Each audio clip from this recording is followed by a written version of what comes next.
Come on, what would the shoe say?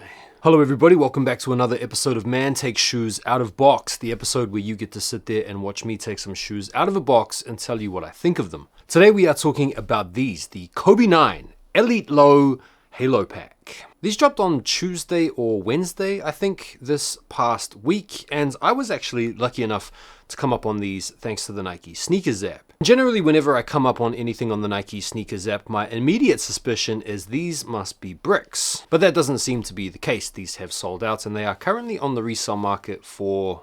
well, we'll get to that down the line. First of all, a little bit of context around the whole Kobe Halo sneaker. We first saw the Halo colorway, this triple white rendition, on the Kobe 8 Protro Halo that dropped last year on the 23rd of August to celebrate Kobe Bryant's birthday. This project was spearheaded by his wife Vanessa Bryant and was a celebration in not only remembering Kobe's life, but also in continuing on the solid relationship between Kobe's estate and Nike. And so this year's iteration of the Kobe 9 Halo project included 3 sneakers, a high-top Kobe 9, as well as a Kobe 9 EM, which is an engineered mesh version. Both of these sneakers dropped back on the 23rd or the 24th of last month. And these here, the Kobe 9 Elite Lows, dropped on September the 19th. In terms of the sneakers themselves, you've got the black Kobe box with the Mamba logo on the top of the lid. Also features Kobe Bryant's signature underneath, and you have the sort of snake skin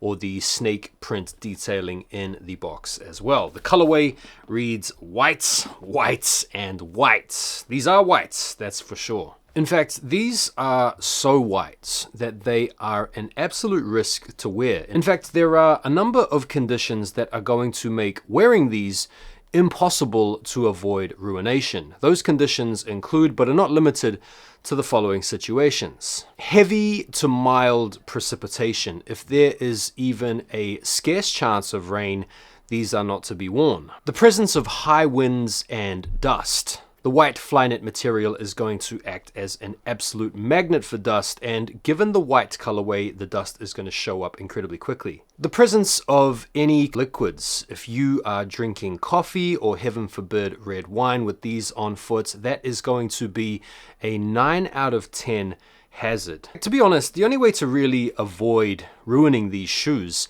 is to wear them in some kind of hermetically sealed vacuum chamber. Now, obviously the first thing I had to do taking these out the box was hit them immediately with the Crep Protect.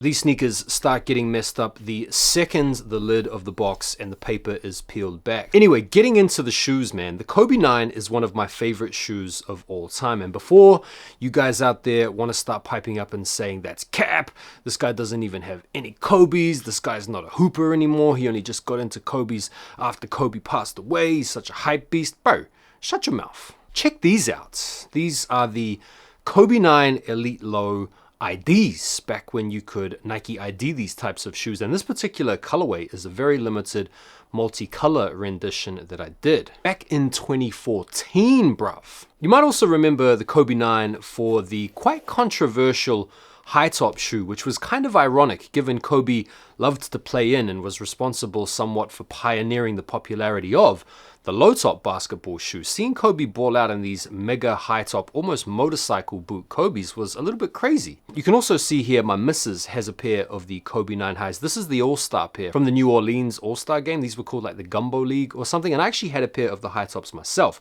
But in 2014, one of the most popular custom options was to actually take the high tops and chop them, which is exactly what I did with this particular pair here, thanks to Big A Customs. I think the low top Kobe 9 All-Stars look really good. In terms of the signature Kobe details, you get the Kobe logo on the tongue, you get the Kobe signature above, much like on the box. You also get the Mamba logo on the back heel, on the midsole. Just above the midsole, there's another sort of rubberized layer, which also has the Mamba logo stealthily inlaid into it. The swoosh has a bit of a pearlescent vibe to it, which sort of shimmers when it catches the light, giving it that whole angelic halo feel to it. And the shoe has just enough contrast with the black carbon fiber to make it pop a little bit. The Elite Low Kobe 9 was a fantastic basketball shoe. It was actually the first basketball shoe to feature Flyknit on the upper. You guys remember right around 2014, Flyknit was having an absolute moment, particularly with the popularity of Flyknit superstar models like the Flyknit Racer, Flyknit Chuckers. I mean,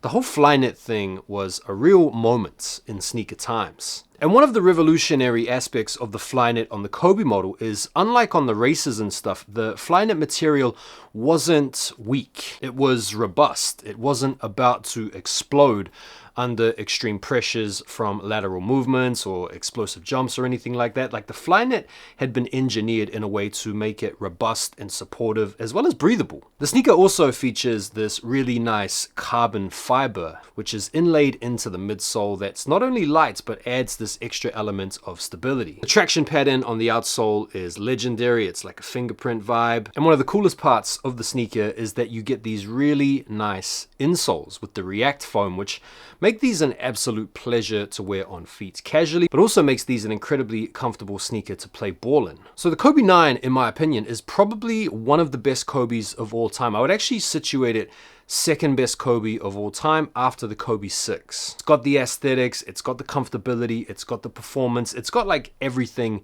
you want in a basketball sneaker. Notwithstanding the shortcomings from being an all-white sneaker that is going to be ripe for ruination early doors, the sneaker is absolutely beautiful, and I do plan on wearing these. In fact, I already have. Let's take a look at how these look on feet.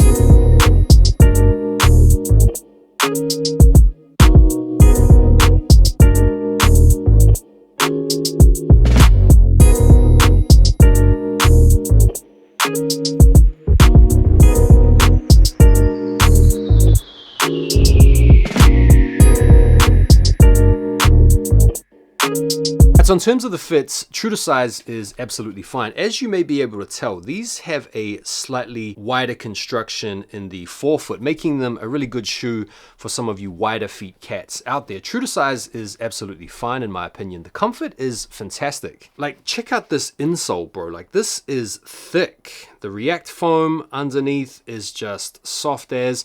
And bro, they've even got this like serrated pattern on the footbed, which gives this massage-like quality to it. And this isn't unique to this pair. Check this out. This comes standard in the Kobe models. It's like, it massages your feet as you wear them. It's like brilliant. Right, let's talk a little bit about the resale on these, just in case you are keen to get a pair. These aren't actually too bad. The lowest ask in my size is 250 quid. These were 190 pounds, which I think is around $200, $210 or something like that. Last sales are right around retail. In terms of collectability and stuff like that, I love my Kobes. As you guys have seen, I've got a little bit of a Kobe collection going.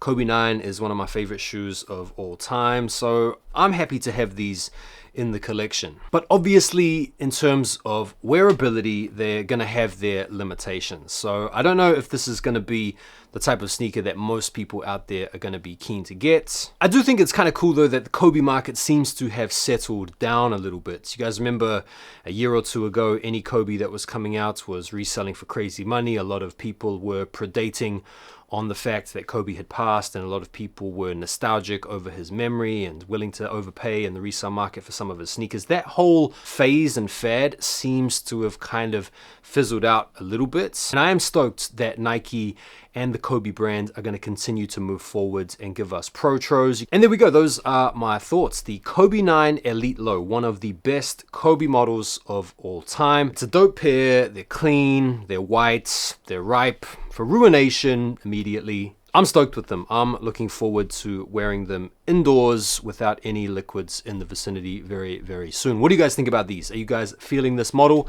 Are you guys feeling the review? If so, fantastic. If not, keep your thoughts to yourself. And I'll see you guys on the next video. Do me a favor, like the video before you bounce, and I'll see you on the next one. Take care for now, and peace.